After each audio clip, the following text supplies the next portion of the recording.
Unit third, विद्युत धारा का चुंबकीय प्रभाव तथा चुंबकत्व में के पिछले लेक्चरों में अभी तक हमने जाना कि किसी धारावाही तार के कारण या किसी धारावाही लूप के कारण या धारावाही प्रणालिका के कारण तथा टोरॉइड के कारण चुंबकीय क्षेत्र का मान क्या होता है।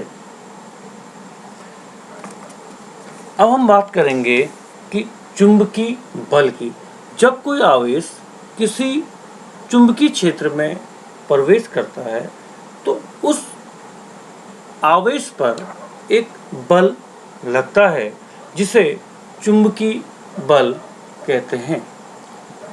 जब कोई आवेशित कण प्लस Q किसी चुंबकीय क्षेत्र B में क्षेत्र की दिशा से थीटा कोण बनाते हुए v वेग से प्रवेश करता है तो उस पर लगने वाला बल चुंबकीय बल कहलाता है। चुंबकीय बल को हम वेक्टर Fm द्वारा प्रदर्शित करते हैं तथा इसका मान QV क्रॉस B होता है। तो इस चुंबकीय बल के परिमाण को Fm equal to QVB sine theta द्वारा प्रदर्शित किया जाता है।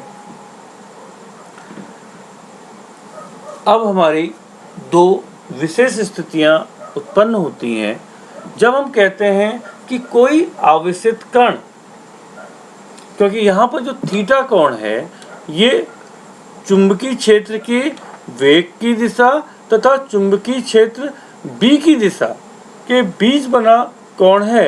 अतः कोई आवेशित कण चुंबकीय क्षेत्र में किस प्रकार प्रवेश कर रहा है उसके अनुसार चुंबकीय बल लगता है। दो विशेष स्थितियां उत्पन्न होती हैं जब हम कहते हैं कि कोई आवेश चुंबकीय क्षेत्र की दिशा के लंबवत v वेग से प्रवेश करता है तो उस स्थिति में थीटा का मान 90 अंश होगा और साइन 90 का मान क्योंकि 1 होगा तो अतः उस आवेशित कण प्लस Q पर लगने वाला अधिकतम बल Fm इक्वल टू QVB होगा।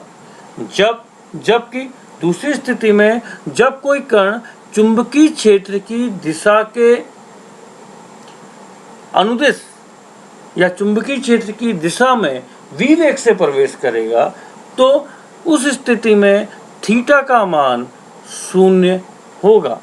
थीटा का मान 0 होने पर साइन 0 इक्वल टू 0, अतः आवेशित कण प्लस Q पर लगने वाला बल 0 होगा।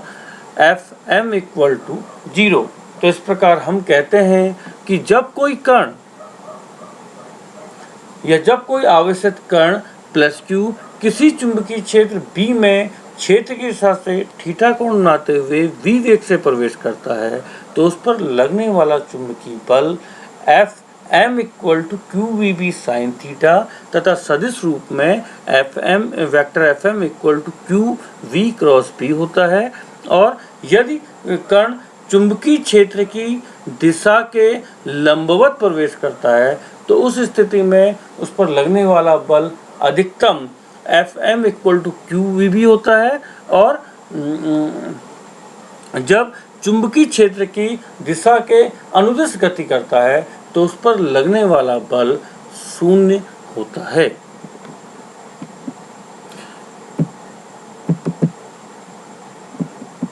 अब बात आती है लॉरेंज बल की। लॉरेंज नाम के साइंटिस्ट ने हमें यह बताया कि विद्युत क्षेत्र E तथा चुंबकीय क्षेत्र B दोनों की उपस्थिति में कोई बिंदु आवेश Q v वेग से गतिमान हो पर लगने वाले बल को लॉरेंज बल कहते हैं। लॉरेंज बल के अनुसार विद्युत क्षेत्र E तथा चुंबकीय क्षेत्र B दोनों की उपस्थिति में कोई बिंदु आवेश Q जो v वेग से गतिमान हो पर आरोपित बल को लॉरेंज बल कहते हैं, जिसका मान vector F equal to F विद्युत क्षेत्र के कारण F विद्युत प्लस F चुंबकीय।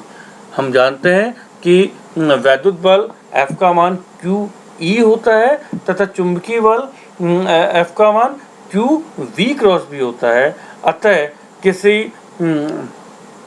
अतः विद्युत तथा चुंबकीय क्षेत्र में v वेग से गतिमान आवेशित बल पर आवेशित कण पर लगने वाला कुल बल F विद्युत क्षेत्र तथा चुंबकीय क्षेत्र के कारण लगने वाला कुल बल F equal to QE plus V cross B।